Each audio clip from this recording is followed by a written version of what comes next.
كله تمام.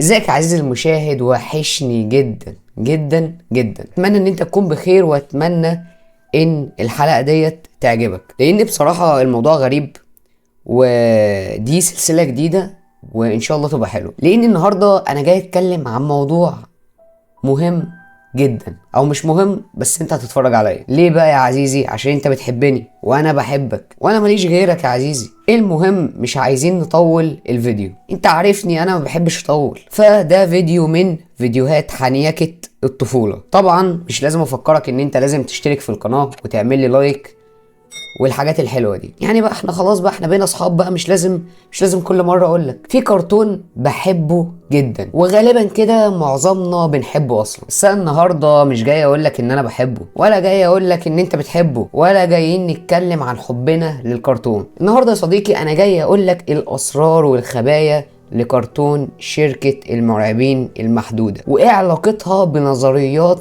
بتتعمل دلوقتي. الموضوع كبير، طب تعالى بسطهولك. والله يا صديقي الفترة اللي فاتت كان طالع شوية كلام ونظريات، كل الناس قاعدة بتتكلم عن موضوع واحد، ان ليه في ممثلين كتير اعمارهم كبيرة لكن اشكالهم صغيرة. يعني واحد 50 سنة المفروض ان هو طالع عن المعاش، لكن تشوف تحس ان هو 25 سنة وداخل على جواز. الموضوع يقلق. الكلام ده اكتر منتشر بره ديت اللي هو بنتكلم عن امريكا واوروبا. تحس يا صديقي ان اعمارهم بتقف ما شاء الله وصحتهم حلوه. والله احنا مش جايين نحسد، بس برضو تحس ان الموضوع فيه حاجه، الموضوع فيه سر. وهنا تبدا النظريات بتاعتنا. الناس دايما بتحب تدور على تفسير لكل حاجه، وواحده من النظريات اللي بقت مشهوره قوي الفتره اللي فاتت ان الموضوع مرتبط بحاجه الممثلين بيعملوها، حاجه اسمها الادرينكروم. انا مش عارف نطقتها صح ولا غلط، بس كده كده هكتب لك اسمها. طيب يا جو، انت عمال توديني وتجيبني ونظريات وممثلين، ايه علاقه كل دوت بكرتون شركه المرعبين المحدوده ومارد وشوشني وبو والكلام دوت؟ هقول لك يا عزيزي بس اصبر. كرتون الاطفال اللي كلنا حرفيا اتفرجنا عليه وكلنا بنحبه، ومن ضمنهم انا بحبه، اهو ده اللي حكايتنا بتبدا منه. شركه المرعبين المحدوده في الوش كده كرتون حلو، شويه مخوفتيه، بلاش نقول عليهم وحوش عشان الكلمه دي تقيله، مخوفتيه شكلهم حلو ولطيف، بيخشوا غرف عباره عن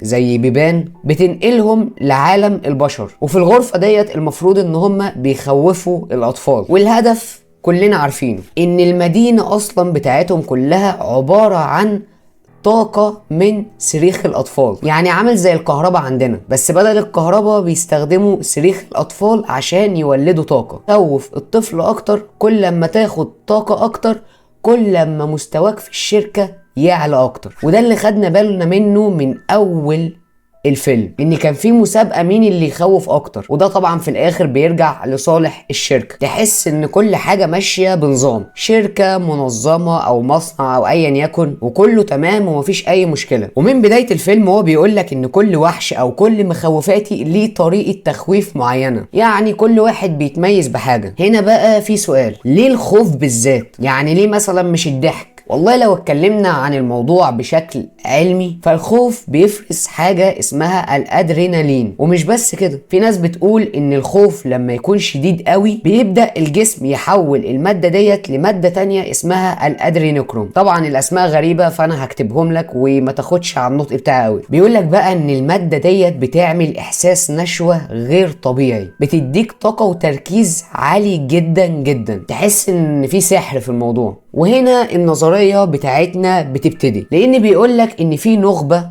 او بعضا من الناس، جزء كده من الناس ملناش دعوة بيه، ناس اذكياء واغنياء جدا، هما بقى بيستخدموا المادة ديت عشان يحافظوا على شبابهم، عشان يحافظوا على الطاقة بتاعتهم، لكن مش بأي طريقة، بأبشع طريقة، بأكتر طريقة مأساوية. بحسب النظرية المادة ديت بتاخد كمية خوف مش طبيعية عشان بس تكون جرام بسيط، وده بيخليهم يستهدفوا أطفال كتير جدا. وطبعا مش بنتكلم عن الخوف. عشان كده يا صديقي خلف الكواليس في كمية أطفال بيتخطفوا مش طبيعية، وبيتم استخراج المادة دي منهم بأساليب بشعة. والأبشع يا صديقي إن في أماكن في العالم، أماكن سرية جدا، أماكن معزولة، أماكن محدش يعرف عنها حاجة، لكن بيحصل فيها افظع الحاجات. نرجع للكرتون واللي حصل في شركة المرعبين المحدودة، الشركة اللي بتشتغل على طاقة الخوف. القصة ان بعد ما اكتشفوا الوحوش ان الضحك اقوى من الخوف من حيث الطاقة اللي بتتقدم، وهم قرروا ان هم يغيروا نظامهم، وبدل ما ياخدوا الطاقة من صريخ او خوف الطفل ياخدوه من الضحك، يفضلوا يضحكوا الاطفال وياخدوا منهم الطاقة عن طريق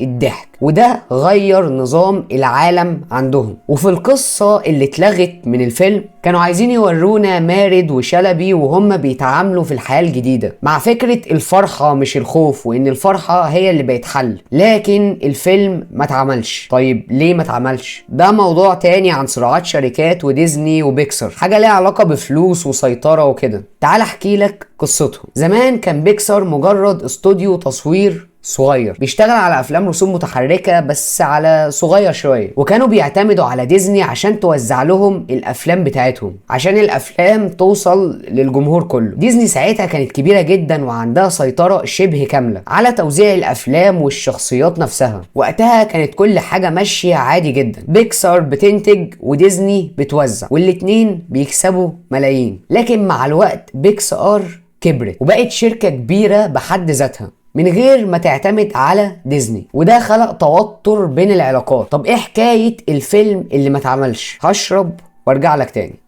في وسط الخناقات ديت كان في فيلم المفروض هيتعمل، ده المفروض كان هيكون الجزء الثاني لفيلم شركة المرعبين المحدودة، وكانت القصة هتورينا مارد وشلبي وهم في الجامعة وهم بيحاولوا يتأقلموا مع الحياة الجديدة بعد ما استبدلوا طاقة الصريخ بطاقة الضحك، وكأنهم بيحاولوا يعيشوا الحياة على طبيعتها عادي جدا. لكن الفيلم دوت ما اتعملش، قلنا عشان مشاكل كبيرة بين ديزني وبيكسار. ديزني ما كانتش عايزة تفقد السيطرة على الشخصيات بتاعتها، وكانت بتلعب على مصالحها المالية، وكانت عايزة ان هي تسيطر على السوق. ديزني في الوقت دوت عملت استوديو جديد اسمه 7 انيميشن، مهمته كانت انتاج اجزاء تانية لافلام بيكسار بدون تدخل بيكسار نفسها عشان يحافظوا على ملكية شخصياتهم. ديزني بدأت تطلع اجزاء تانية لافلام كتير من غير ما تاخد موافقة بيكسار، وده طبعا خلق مشاكل كتيرة قوي بين الشركتين. ستيف جوبز اللي كان ساعتها رئيس بيكسار اتعصب جدا لما شاف الموضوع دوت، وقرر ان هو يدور على شركة توزيع جديدة بدل ديزني. المفاوضات ما بين بيكسار وديزني كانت صعبة جدا، وديزني استخدمت كل اساليب الضغط عشان تضغط على بيكسار وتحافظ على السيطرة بتاعتها. انا ليه بحكي لك الصراع ده كله؟ عشان ده السبب ان الفيلم ما اتعملش، الفيلم اللي كان هيكمل قصة شركة المرعبين المحدودة. في افكار من الفيلم دوت اتحطت فيه افلام تانية، بس القصة الرئيسية الاساسية ما حصلتش. بيكسار في النهاية استمرت في اتجاهها الجديد وعملت فيلم بيركل اللي بيحكي عن بداية صداقة مارد وشلبي في الجامعة بدل ما يكملوا القصة اللي بدأوها في الجزء الأول. ليه بقى كل ده مهم؟ لأن الموضوع أصلا مش موضوع قصة كرتون وخلاص. من ناحية أنت عندك صراعات شركات، ومن ناحية التانية عندك منظمة كاملة ممكن يعملوا اي حاجة عشان يحافظوا على شبابهم، زي ما حكينا عن الادرين كروم. كل دوت عشان اعرفك ان الممثلين اللي بتشوفهم شباب على طول ده مش شرط يكون عمليات تجميل وبس، في قصص ونظريات بتحكي عن استخدامهم لمواد معينة، وانت دلوقتي بقيت عارف المواد ديت بتيجي منين. لان مادة الادرين كروم ديت بتيجي من دم الاطفال، وقلنا ان اللي بيستخدم المادة ديت بتجيله طاقة مش طبيعية، فبالتالي بيبان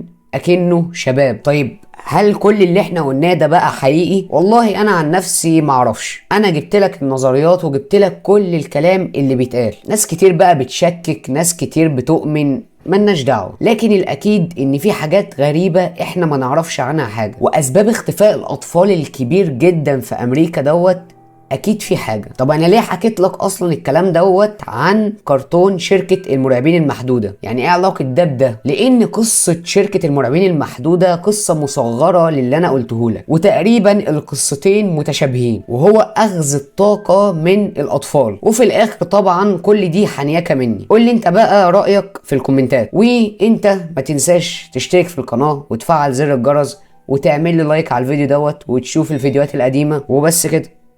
سلام.